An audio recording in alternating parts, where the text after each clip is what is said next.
Today we are reading from Bhagavad Gita, chapter 2, verse number 40. Prabhuji, would you like to, you want to share my screen?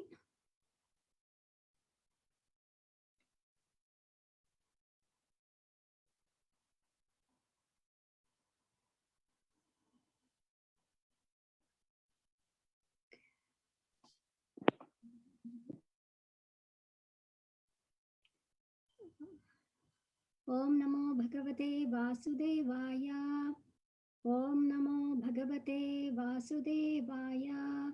Om Namo Bhagavate Vasudevaya. Neha Vikramana Sosti Prechavayo na vidyate Svalpamapi asya dharmasya Rayate mahato bhayat. Anyone would like to recite? Neha Vikramana Sosyati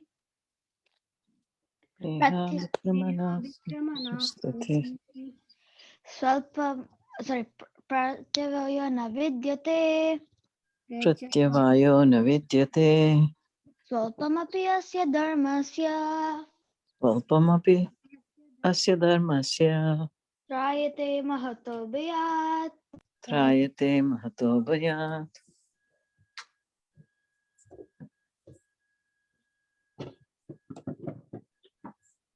Neha Vikramana Shoste Neha Vikramana Sosyati Pratyavayo na vidyate Pratyavayo na vidyate Svalpamapi asya dharmasya Svalpamapi yasya dharmasya Trayate mahato bhayat.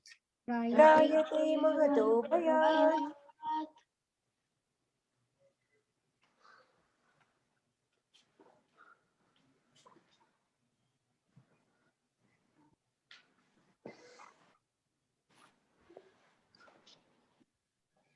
Anyone else want to chant? Mataji, not sure, your voice is low, Mataji. How about others? Oh, very low. 1 second. Yeah. I thought it was my phone. I couldn't hear you at all. Oh, Yeah, yeah. I mean, I'm hearing, but very low. Very faint, yeah. Yeah. Oh, okay. Because I am using my husband's computer, can I just call him and so that we can check? 1 second. Give me 1 moment, okay? Get a headset.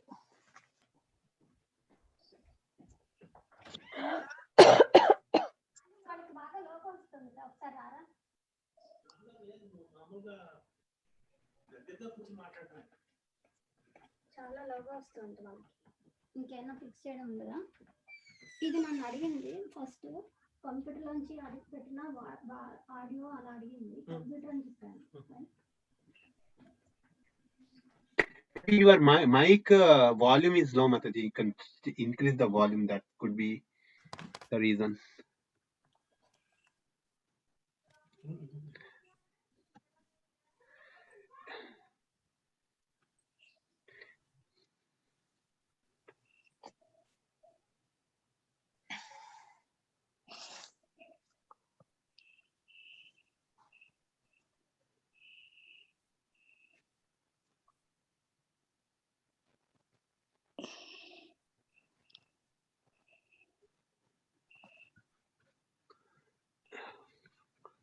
We can't hear you.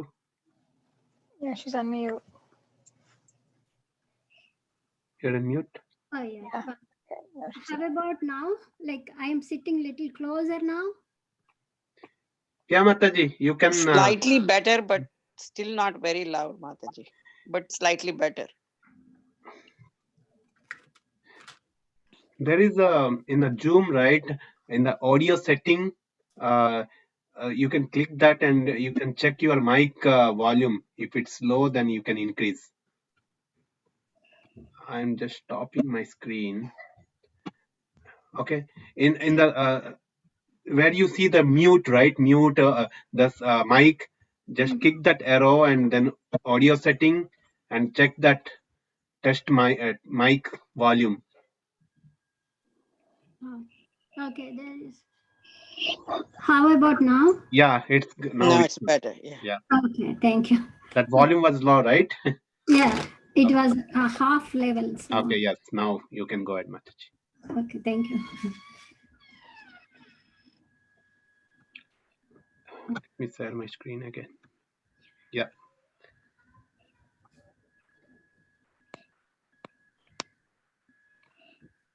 Anyone would like to chant?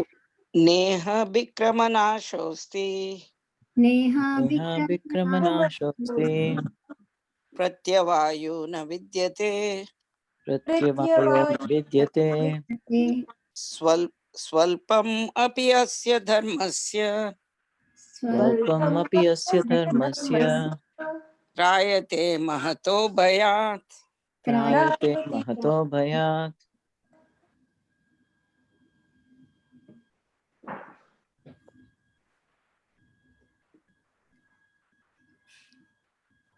Okay, synonyms. Na, there is not. No, there is not. Iha, in this yoga. Iha in Iha this in this yoga. yuga. Abhikrama, in endeavoring. Abhikrama, In endeavoring. Nasha, loss. endeavoring. Nasha, Loss. loss. There is. Asti, Asti, there is. Rechavaya, diminution. Pratyavaya, diminution. Na, never. No, Na, never. There is. Vidyate, vidyate, there is. there is. Sualpam, a little. Su Swal, alpam, little. a little. Api, although. Api, Api, although. although. Asya, of this. Asya, Asya, this. Dharmasya, occupation. dharmasya. Dharmasya, occupation. Rayate, releases. Trayate, Trayate, releases. releases. Mahata, from very great. Mahata, from very great. Bhayat, danger. Bhayat, Bhayat, danger. danger. Translation. In this endeavor, there is no loss or diminution, and a little advancement on this path can protect one from the most dangerous type of fear. Purport.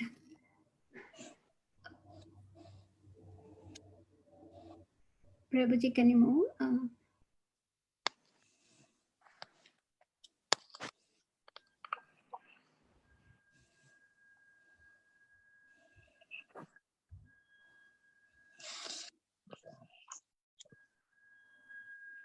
Hare Krishna, Prabhuji, can you move the screen up?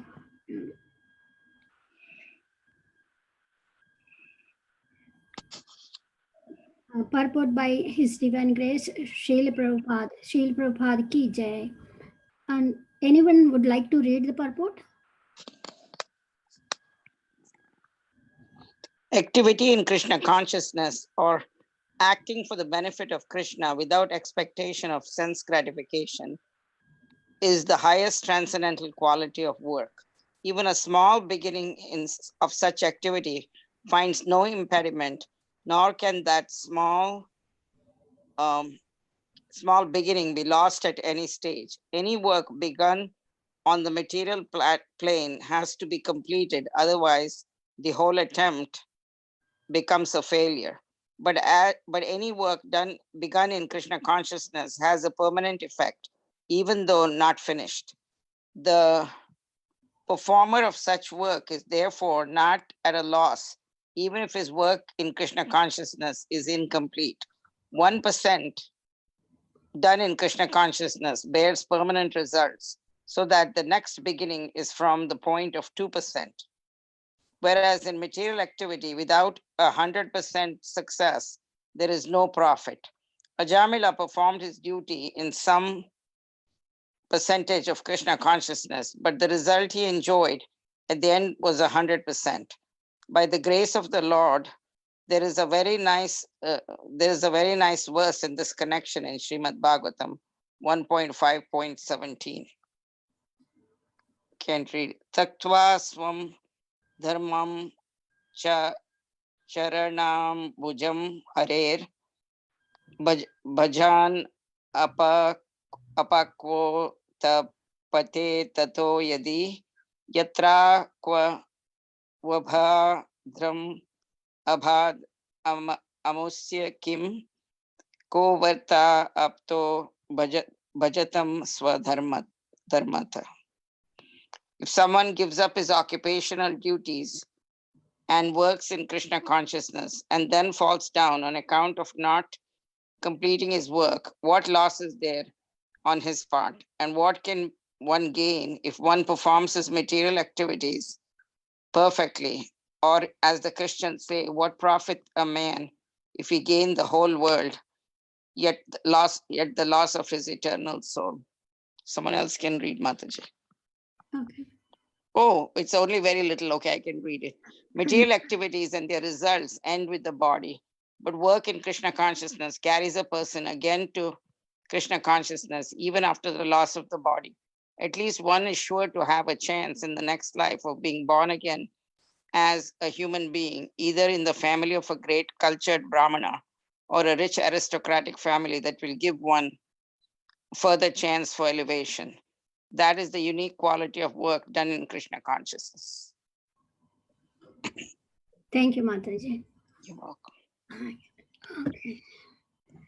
And as usual, I prepared some notes from a lecture, and I'm going to read it.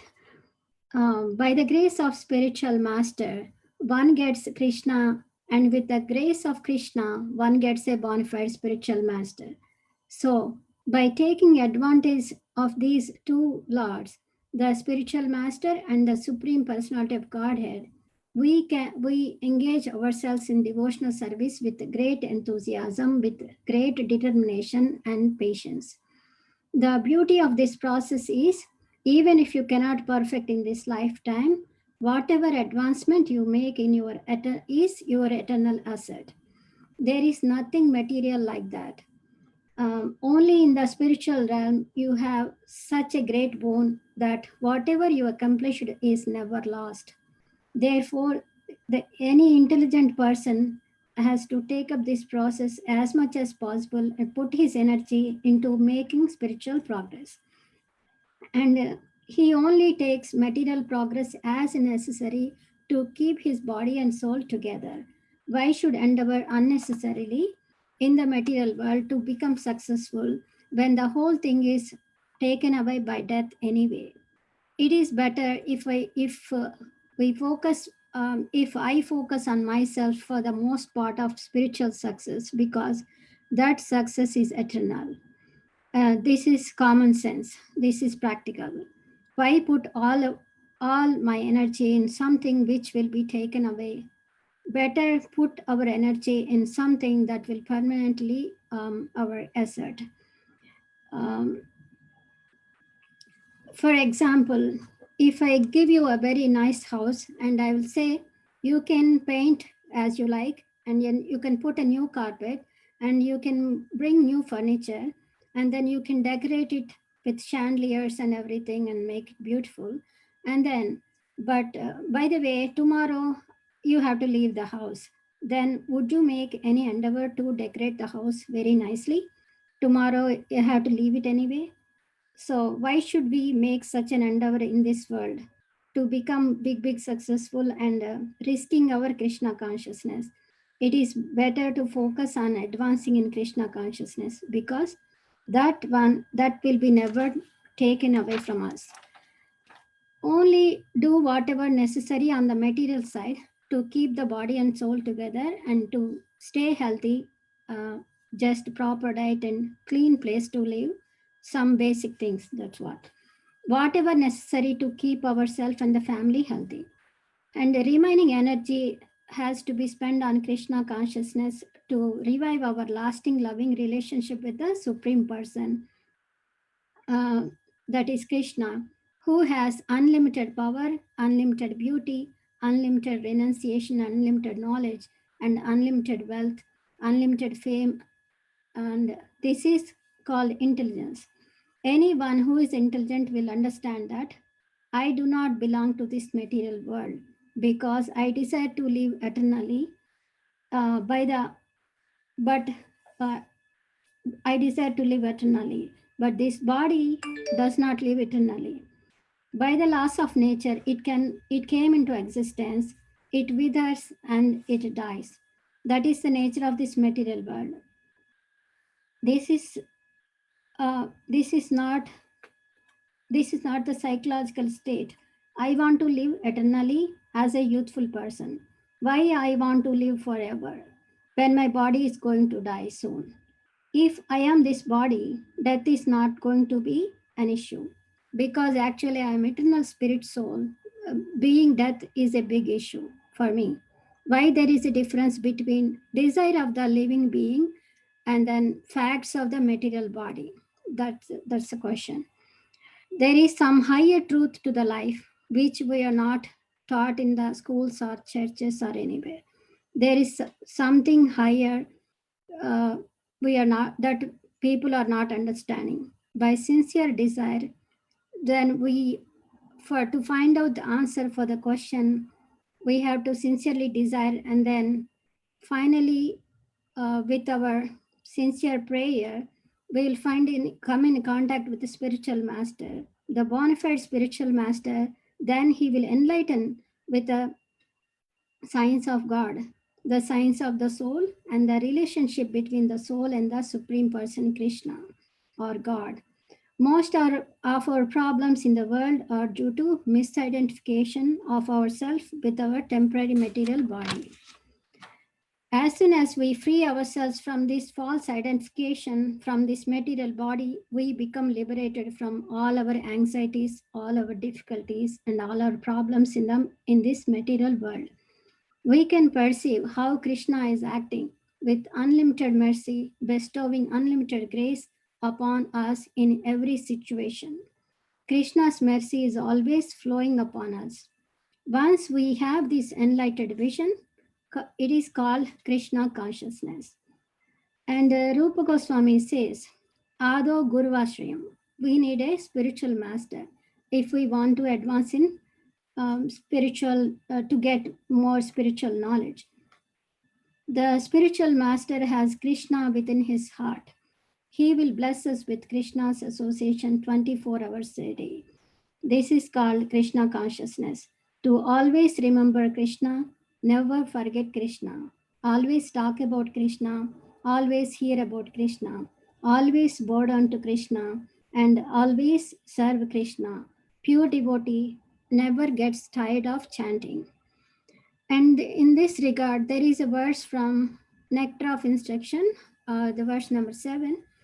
Shyat Krishna Nama Charitadi Sitapi Avijja Pittopa Tapta Rasanasya Narochi Kanum Kintva Adharat Anudinam Kalushaiva Justa Swadvikramad Bhavati Tadgata Mula Hantri. The holy name, character, pastimes, and activities of Krishna are all transcendently sweet like sugar candy. Although the tongue of one afflicted by the jaundice of avijja, ignorance, cannot taste anything sweet, it is wonderful that simply by carefully chanting these sweet names every day, a natural relish awakens within his tongue and his disease is gradually destroyed at the root. And Chaitanya Mahaprabhu, in his Sishtastakam prayers, he says, Nam Akari Bahuda Nija Sarva Sakti Tatrarpita Niyamita Smaranena Kala Etadrisi Tavakrupa Bhagavan Mamapi Durtaiva Midrisham Ihajani Nanu Raga. The meaning is like, O my Lord, your holy name can render all benediction upon the living beings. And therefore you have hundreds and millions of names like Krishna, Govinda, etc. In these transcendental names, you have invested all your transcendental energies. And there are no hard and fast rules for chanting these holy names.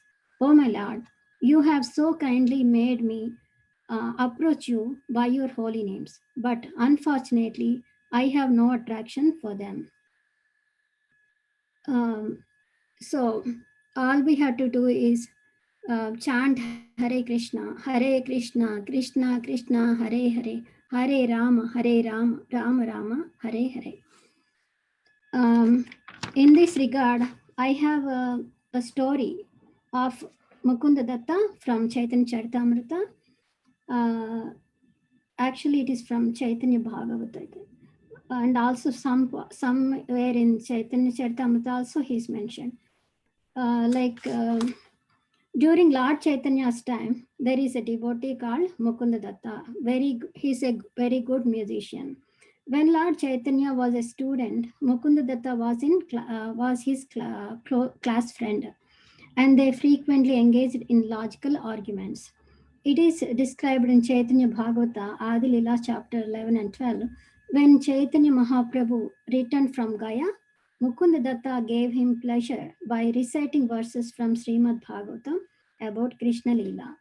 When Mukunda Datta sang in the courtyard of Shiva's Prabhu, Mahaprabhu danced with his singing. And when the Lord Chaitanya, for 21 hours, he exhibited an ecstatic manifestation known as the Shata Prahariya. Mukunda Datta inaugurated the function by singing. Chaitanya Mahaprabhu is not pleased with once there is an instant like Chaitanya Mahaprabhu is not pleased with Mukunda Datta because he is mixing with Mayavadi friends and he is learning from them. So then he ordered, like, he banned from the association, and all the other devotees, they all like Mukunda Datta very dearly. So they got very anxious. How can we tell him that if he knows this, he's going to be really sad, devastating for him. And then somehow they told him the news, and then he got devastated and he practically became dead. He's just living, but he's basically dead. No, he's not at all in that mood, right? Devotee went back to Lord Chaitanya and begged him mercy. Please be mercy on him. It is oh Lord, please be merciful on Mukunda Datta. Please excuse him, forgive him, something like. And then Lord Chaitanya firmly said, I will not let him back until 1,000 birds. And the devotees were completely devastated. Oh my God, it's got even bad, we have to tell him this news. And then they went to him, and then they were really afraid. If we tell him that he's going to die this time, they were thinking after this, hearing this, he will leave his body completely. And then they said to Mukunda Datta what Lord said. And then Lord said he will not allow you until 1,000 birds. Then Mukunda Datta became ecstatic.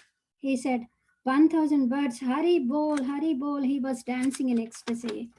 In 1,000 birds, I will see my Lord. He was dancing in ecstasy. And Lord Chaitanya said, okay, like why he said it's not, Lord didn't say like I'm never going to see his face or anything. Okay, after 1,000 births I will see my Lord. That's what his ambition, that made him slight hope, right? Then Lord Chaitanya finally let him come in, and everything was good. But from this story, what we can see is we have to have desire to go back home, and then we have to have the patience. And how it connects to the verse is like, whatever we make progress in the spiritual progress, and okay, suppose we cannot make it to complete 100%, or whatever the extent we will make in this lifetime, it will be carried to the next life, and then it is not lost, but in this material world, suppose you are a billionaire or millionaire, whatever, you are a very rich person, but when you go, you cannot even carry one penny or one paisa, whatever. you can carry nothing of this material wealth along with you, but your spiritual progress, you can carry it. And you will, in your next birth, you will be given a better chance to continue this spiritual progress. There are so many instances that happened in so many stories in Srimad Bhagavatam. For example, in the purport also it came like what is Ajamila story, and then Bharat Maharaj story. They all, and from Narad Muni's story, we see a lot of instances where uh, they couldn't finish their spiritual progress 100% completely in one lifetime, but it has been carried to the next lifetime, and then they finally achieved they went back to home, back to Godhead, right? And regarding this verse, like first when I heard, right, first I might have heard before also, but I didn't pay attention. But once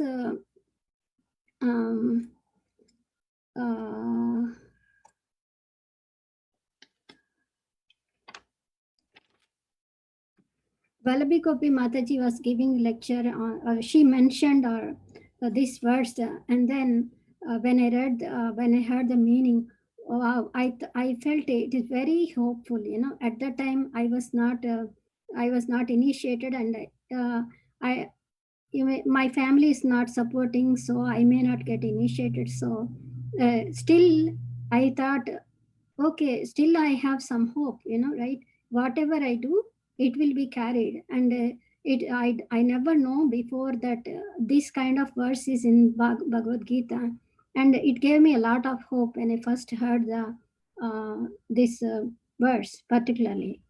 And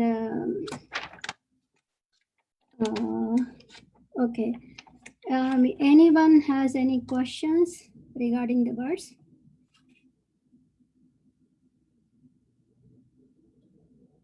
So just a comment, Yugadharma, I was thinking that just because Mukunda Datta asked after 1,000 births he will go home, we should not aspire to go back after many births, you know, because for us the Lord has not guaranteed that we are going to get back to Godhead, you know.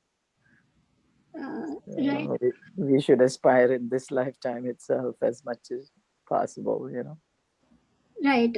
Yeah, but from the verse we will understand like this, but we don't know how many births we had in the before, right? This could be right, our we last don't, chance. right. We could have had millions and zillions of births, yeah. That is this one. We did some before, and this is the one. Right, that at least we have an opportunity. Yeah. So And we first should take it as a our big last gift. chance, and then we have to try our complete best. You know? Yeah, we have to value it incredibly, you know. Yeah.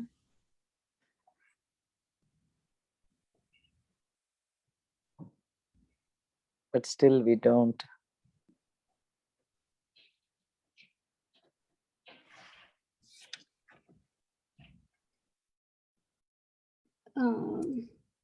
Anyone else? Any points to add? Anyone would like to discuss or?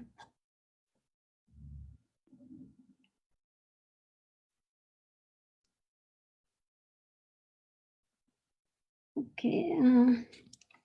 What I did is I also written some noted some points about Jayananda Prabhu. Like he's a Prabhupada's disciple and he's a great person. Just I will read it for some time.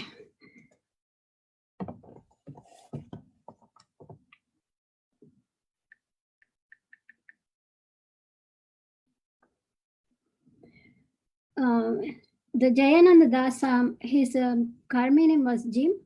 He began to regularly attend the morning Bhagavatam lectures of Srila Prabhupada. On some occasions, Jim would be the only guest listening to the morning lecture. Soon he became very attached to Srila Prabhupada and his teachings.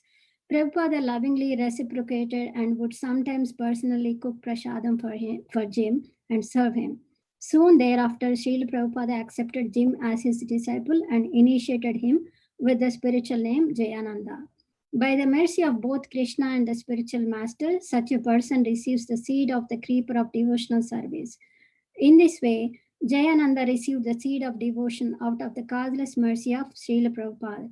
From the instructions and teachings presented by Srila Prabhupada, he understood his special relationship with Krishna and with Guru, and that there is an authorized process to establish this relationship.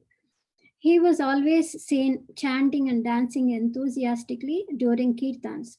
One day, after working hard for 10 hours straight, when all the other devotees were looking forward to some rest, Jayananda enthusiastically bounced into the temple room for kirtan. His japa was very intense, very focused, as he strove to personally associate with each and every syllable of the Mahamantra. Once a new boy at the temple wanted to do some service and was asked to help with the trash. The weekly trash run was done by Jayananda, who cheerfully took the little help the boy gave.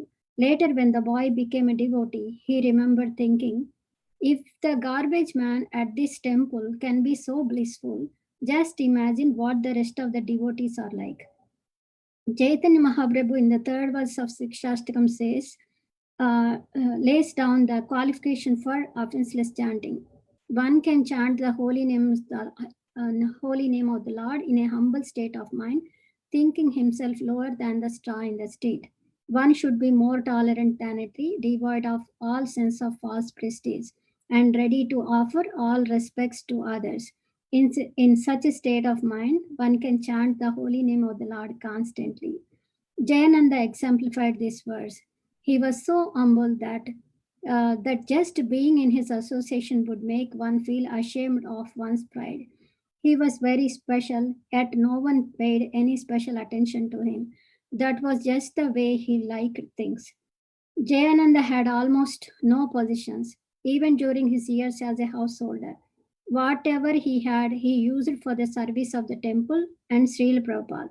When he was gifted $5,000, back then it was a lot of money, he promptly donated that to Srila Prabhupada. In the introduction of the Nectar of Devotion, Srila Prabhupada acknowledged his contribution. For many years, he was almost single-handedly supported the temple by driving his cab for 12 to 14 hours a day. And then when he was in the last days of his life, he used the money given to him for his treatment to support the Rath Yatra in Los Angeles. And once Jayarade Mataji, she told me that Jayananda, he was driving the cab and earning money, giving to the temple. And at night, he will work on building the Rath Yatra carts. He's very exalted devotee. Jayananda apparently could function with very little or even no sleep. Towards the last few days of the Rath Yatra, he would sleep less than 3 hours a day. Yet he was most energetic and enlivened member of the group. Jayananda has complete faith in Srila Prabhupada. He perfected his devotion by making the instruction of Srila Prabhupada the very core of his life. He was advanced enough to realize that real association was through following the instructions of the spiritual master. Unlike most of other devotees who would go out of their way to get some personal association of Srila Prabhupada, Jayananda was contented to work in the background, carrying out his instructions. He exemplified the superiority of association like Vani association instead of personal association, like Vani over Vapu. Srila Prabhupada would invariably call of Jayananda when he was in the temple. Jayananda would resist, saying, "No, I cannot go. I am too dirty. I am too fallen." Such were the transcendental exchanges between spiritual master and his dear disciple. Jayananda passed away on May 1st, 1977. He joined the Hare Krishna conscious movement in 1967, just when it is in its beginning, and left the planet a few months before Srila Prabhupada. In the scriptures, it is said that when the pure devotee of the Lord appear to execute his will, their associates invariably accompany them. One cannot help but speculate that Jayananda had only come to serve his eternal spiritual master. The fact that Srila Prabhupada was on this planet at the time of his passing away is also significant. It let Srila Prabhupada affirm that everyone should follow the example of Jayananda. We offer our most humble obeisances to Srimad Jayananda Prabhu, the exemplary teacher of devotional service in Krishna consciousness. In Chaitanya Charitamrita Madhya Leela 6.254, Chaitanya Mahaprabhu summarizes in the phrase Vairagya Vidya Nija Bhakti Yoga, which means renunciation through the wisdom that comes from practicing devotional service. Jayananda was a true sannyasi, as one who did not just renounce material objects but actually renounced the desire for these material objects. He was always eager to use everything for the service of Krishna. However, he had no personal desire for anything material.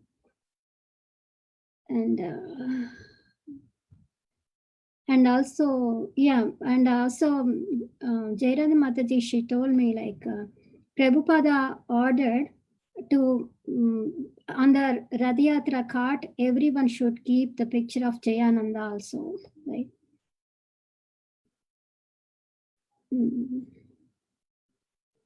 Anyone would like to share any experiences or anything? Yes, Mataji, I have a book on Jayananda Prabhu. Oh. He is a very exalted devotee. And one time, anybody who rode on his cab, he would have cookies and he would give prasadam cookies to every person who rode on his cab to give them a human birth. That's how good he was. And when once one lady gave some crappy clothes, like old clothes, but nobody else would wear him, but he wore it because he said he wanted that lady to have some Adnyata Sukriti, by donating something to the devotees. So even though it was really not up to standard, he still wore that clothes just to give that lady a benefit, And one time when they went out, he offered a whole tree, the tree of cherries or some kind of a fruit tree. And he offered the entire tree to the Lord. So then all those fruits will be anybody who eats those fruits, Jayanand Prabhu. So that's how he was, he was very magnanimous in his thinking. He was not at all narrow-minded.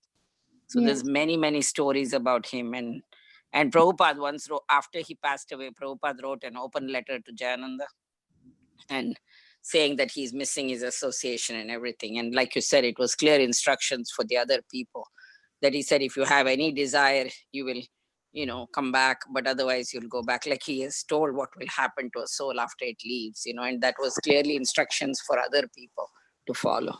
So Prabhupada really, really loved him a lot. Thank you, Mataji. I appreciate you sharing that. Thank you. Yeah, and miracle of miracles, even after many years after his passing, his mother was in a hospice facility. And, Chandramauli Swami shared the story. I think someone named Kalindi Devidasi from Boulder, Colorado, sent him the letter. I think it was Giriraj Swami. No, it says Chandramauli Swami in his core desire tree. Oh, but originally it was Giriraj Swami. I got it from, what's his name? Romapad Maharaj is sharing the nectar. Yeah, it is Giriraj Maharaj. But anyway, this devotee was a nurse in a hospice facility.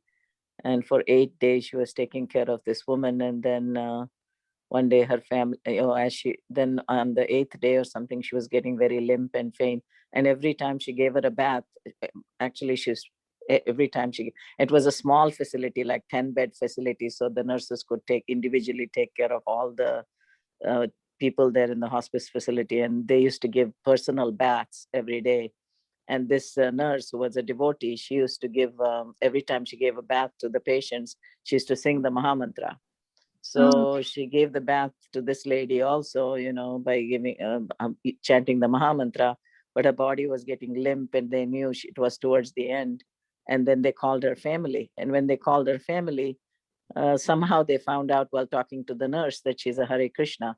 And she said, "Oh, you're a Hare Krishna? My uncle was a Hare Krishna. His name was Jayananda," she goes, And the nurse goes, the Jayananda? She goes, because she thought maybe some other Jayananda. Okay. And then when they talked, they found out it is the Jayananda, because they say he did the Rath Yatra cart and, where he was and all that. And she's like so shocked to find out that she's Jayananda's mother. So, and then they were actually happy that Hare Krishna was taking care of, their grandmother. I think it was the granddaughter, because they felt like it was almost like the son was with her, Yes. And she got to hear the Maha Mantra before she passed. Wow. Look how Krishna arranges things, Very nice. Mataji. Yeah, it's Jayananda's sister also. The thing is that in that same story, they knew she was a devotee because she was not wearing her tilak for a long time. But then she saw the Christian women were wearing their crosses and wearing their rosaries and everything.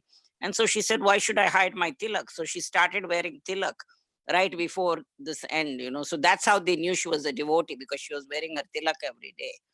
And then they said, are you from the Hare Krishna? And then the said Jayananda's sister was praying to Jayananda, show me that you are with me, that you're helping me, like that, And then when she said, and then when she saw this lady with the tilak, she immediately knew that she felt as if her brother was answering her prayers, So it is the Jayananda's sister was there, and then the niece and her daughter and her son were also there, the grandchildren. And that was when they said, is it the Jayananda, so because of her tilak, they identified her that she was a Hare Krishna devotee, Okay. And just few days before she had started wearing it. Before that, she was not wearing it, but then she thought, why should I hide, when everybody else is doing their thing? And she just started doing that, So that's how it was revealed that she's a Hare Krishna. Yes.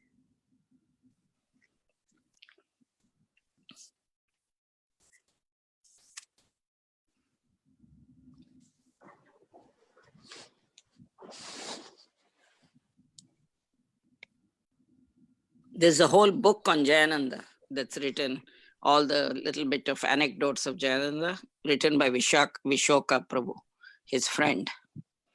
Yeah. Like that article I collected some points. It's very long articles, and then I thought, okay, if I have time, I can read, and I only cut and paste some of it.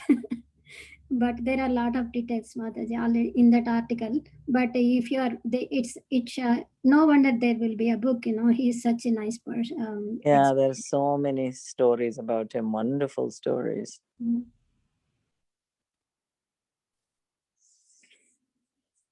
I mean, Srila Prabhupada said he is the first Western Vaishnava saint. Oh, really? Okay. Yeah. Yeah, we do. He's in the calendar. We do have his passing away, like fasting until noon. We have him also on the calendar, Vaishnava calendar. He's probably the only Western one, because Prabhupada was still on this planet when he left his body. So Prabhupada added him into the Vaishnava calendar. Yeah, I read that one when I read. Yes.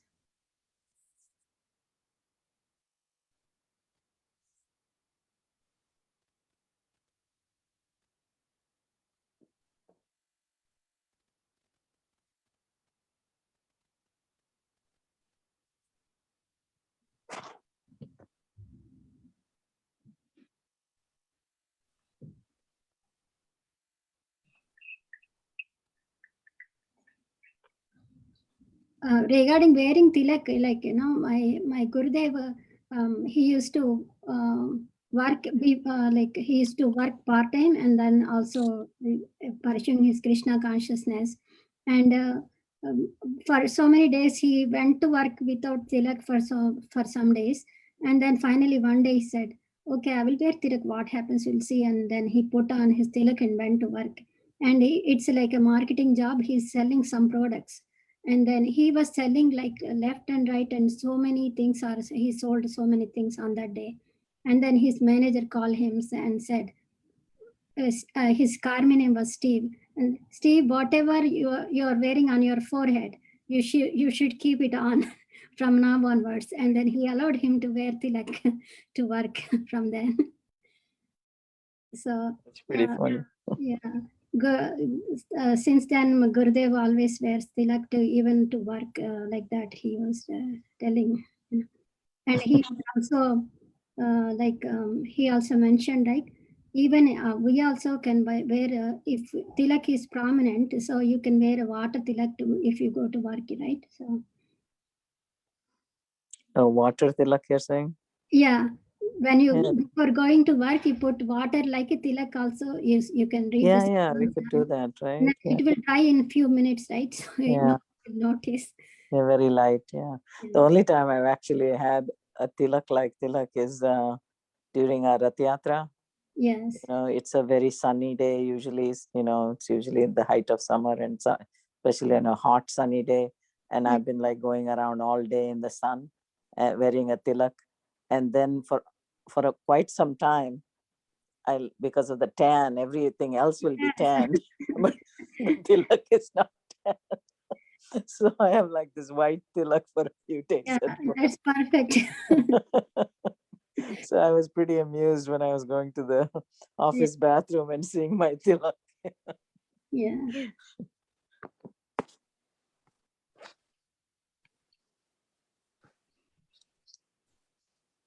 There is this one Back to Godhead magazine. There was a story. There's a doctor, they're Patels, husband and wife doctor in the in London, I think, in Britain. And their Guru Maharaj, who I don't remember who the Guru Maharaj is, said he only requested them one thing: you should wear your tilak to work. So that man, even when he used to go for a conference in a suit, he would wear a tilak. In the beginning, people thought it was weird and they would treat him a little bit differently, but later on they got used to it and they even respected him for his beliefs. And so the woman doctors said, usually the other people, they just pretend they don't see it, but someone child asked, what is that on your forehead? And the mother tried to hush the child, no, don't ask the doctor like that, it's a personal question. But she said, I don't mind, and she explained it to the child. So she said, children are very honest, they will just, whatever they think, they will see. The adult people, even if they see, they pretend not to see or something, they don't want to create a problem. But their Guru Maharaj told them to wear, and they followed that instruction. Even though in the beginning she said we would try to wipe it away, like after some time by accident we would wipe it away. So in the beginning she was feeling embarrassed and she was trying to kind of wipe it away.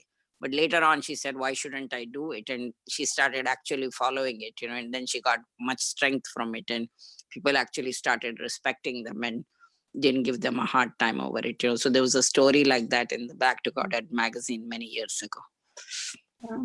About wearing tilak. Thank you, Mataji. Thank you for sharing. It represents the lotus feet of the Lord, isn't it? Like that's I don't remember studying, reading or anything. But the tilak represents the lotus feet of the Lord that we are carrying on the forehead.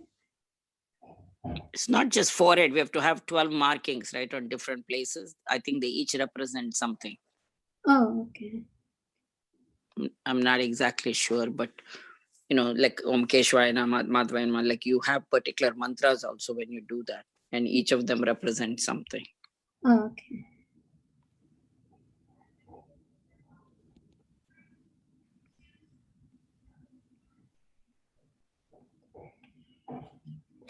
And my different sampradayas have different tilaks also.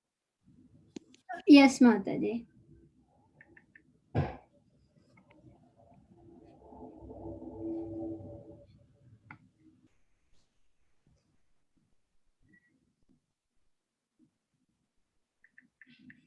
Hare Krishna, Krishna Krishna, Hare Hare.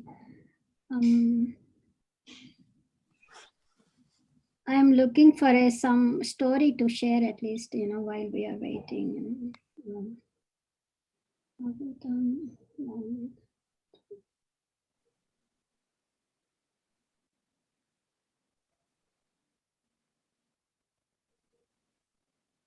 Krishna, Hare Krishna, Krishna Krishna, Hare Hare, Hare Hare, Hare Hare Krishna, Krishna Hare Hare.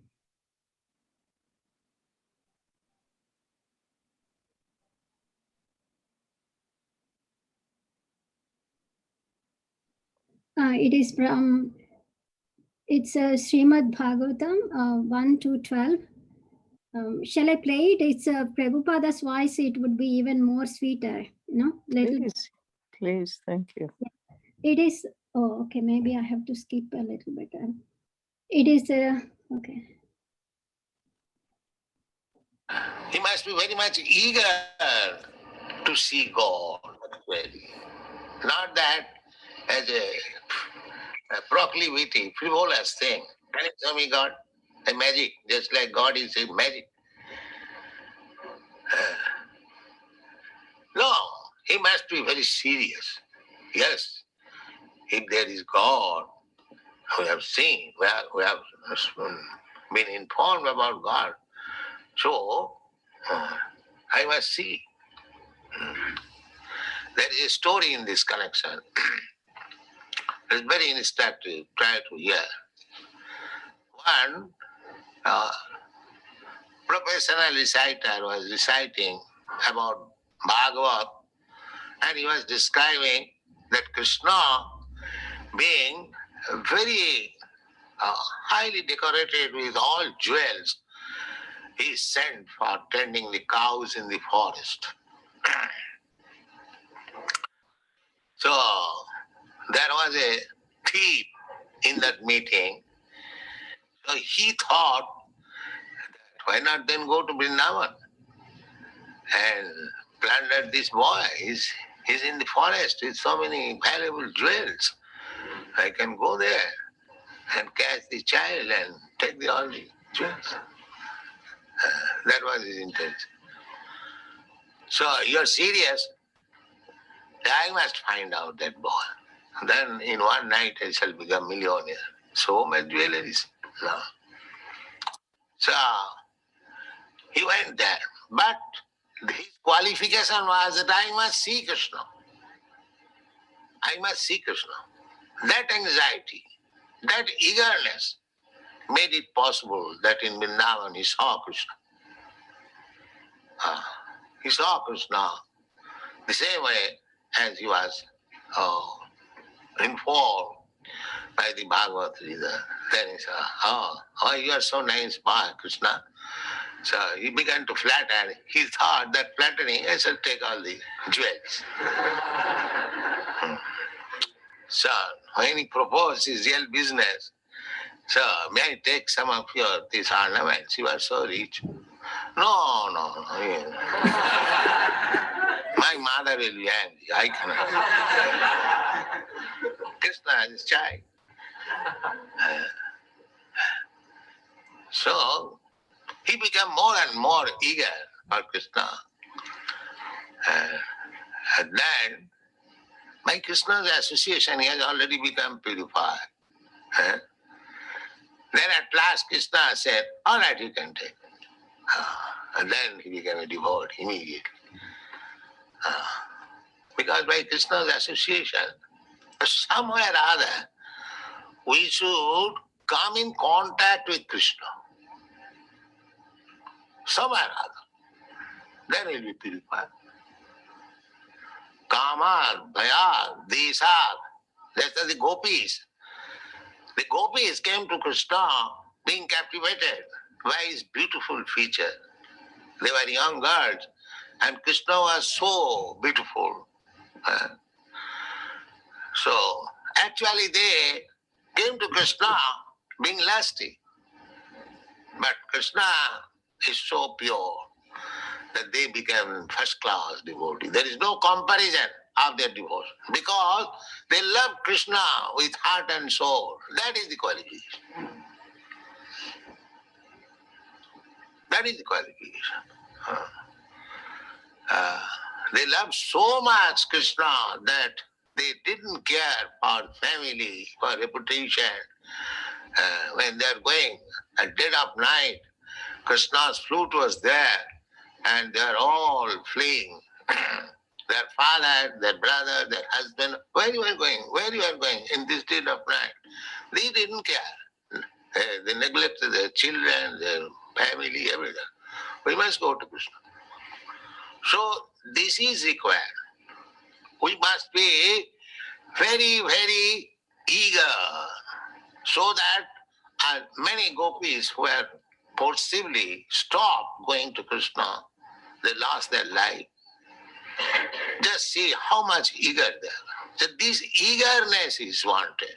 Then you can see God.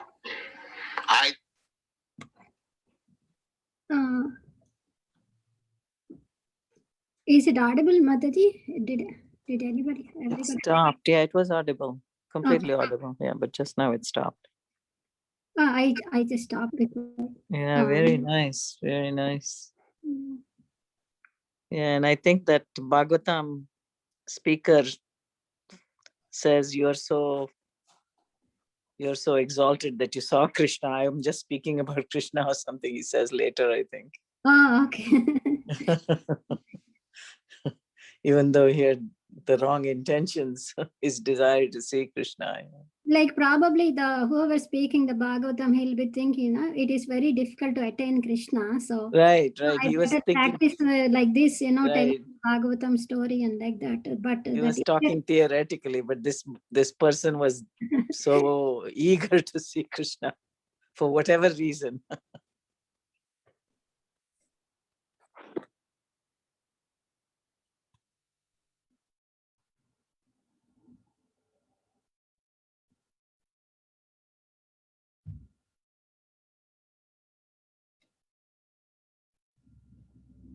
I could have done 2 verses in this time, probably.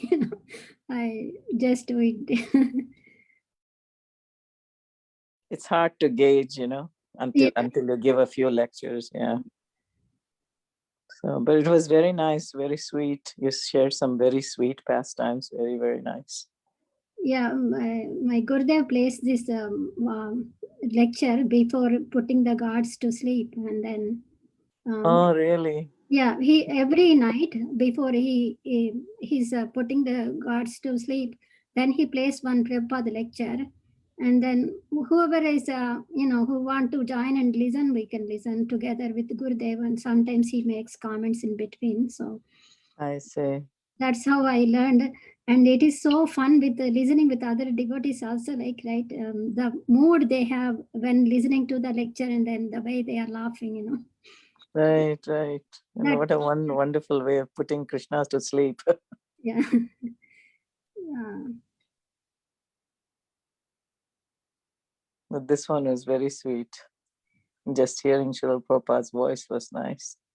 Yeah, it is. If you can go again, if you want listen Mataji, it's Bhagavatam, that audio lectures Bhagavatam, Canto 1, second chapter and the 12. Easy to remember, 1 to 12. Okay, I think I'll start listening. Thank you. I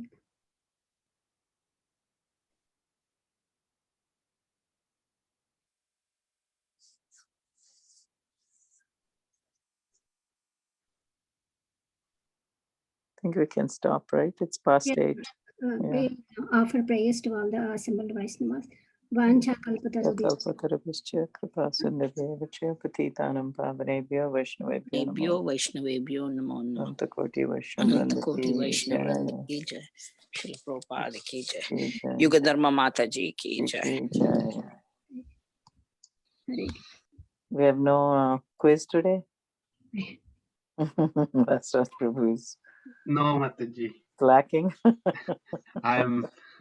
I'm just lagging. Yeah, I'll start quick, maybe from next week. No, we were just kidding, Prabhu. You don't have to have a quiz every time. All right. Thank you so much, everyone. Thank you. Thank you. Hare Krishna. Hare Krishna. Hare Krishna.